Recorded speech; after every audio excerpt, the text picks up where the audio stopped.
सन 1980 भारत उस दौर से गुजर रहा था जब न मोबाइल था, न इंटरनेट, न ही चमक दमक वाले मॉल। लोग अपनी जिंदगी को सादगी और जुड़ाव के साथ जीते थे। गांव की गलियों में बच्चे गिल्ली डंडा खेलते थे और शहरों में लोग रेडियो पर गाने सुनते थे।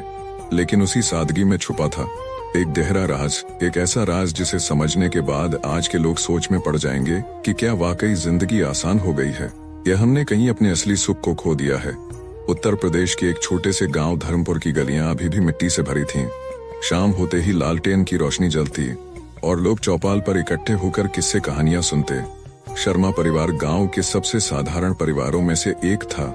परिवार में राम प्रसाद शर्मा, उनकी पत्नी कमला और 2 बच्चे सुरेश और गीता। सुबह राम प्रसाद हल लेकर खेतों की ओर निकल जाते। कमला मिट्टी के चूल्हे पर लकड़ी जलाकर रोटियां बनाती। बच्चे बिना जूतों के ही स्कूल जाते, मगर चेहरे पर मासूम मुस्कान होती।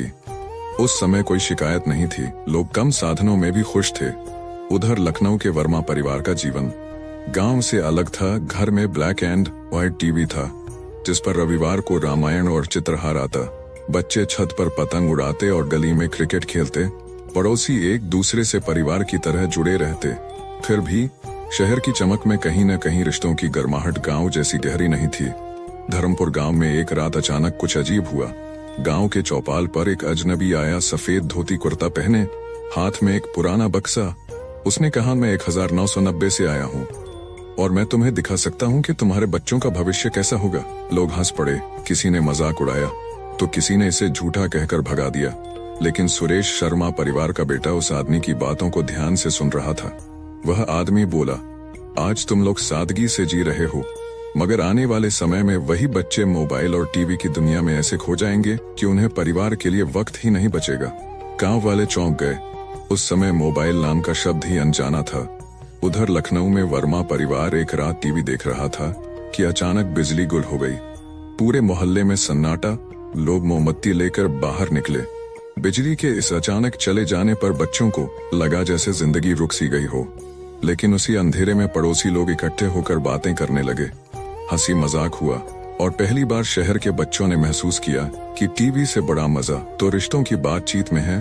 कुछ महीनों बाद शादी ब्याह के सिलसिले में शर्मा परिवार और वर्मा परिवार का आपस में रिश्ता जुड़ गया। गांव और शहर के लोग मिलकर बैठे। शहर वाले गांव की सादगी देखकर हैरान थे, गांव वाले शहर के साधनों को देखकर चकित। मगर धीरे धीरे दोनों को एहसास हुआ कि असली सुख न तो गांव की मिट्टी में पूरी तरह है, न शहर की चमक दमक में, बल्कि सुख तो रिश्तों की गर्माहट और परिवार की एकता में है। वह रहस्यमयी अजनबी फिर गांव आया और बोला, आज तुम सोच रहे हो कि तुम गरीब हो, तुम्हारे पास साधन नहीं है, लेकिन आने वाले समय में यही साधन इतने बढ़ जाएंगे कि इंसान अपने ही घर में अकेला हो जाएगा। रिश्ते टूटेंगे, लोग वक्त के गुलाम बनेंगे।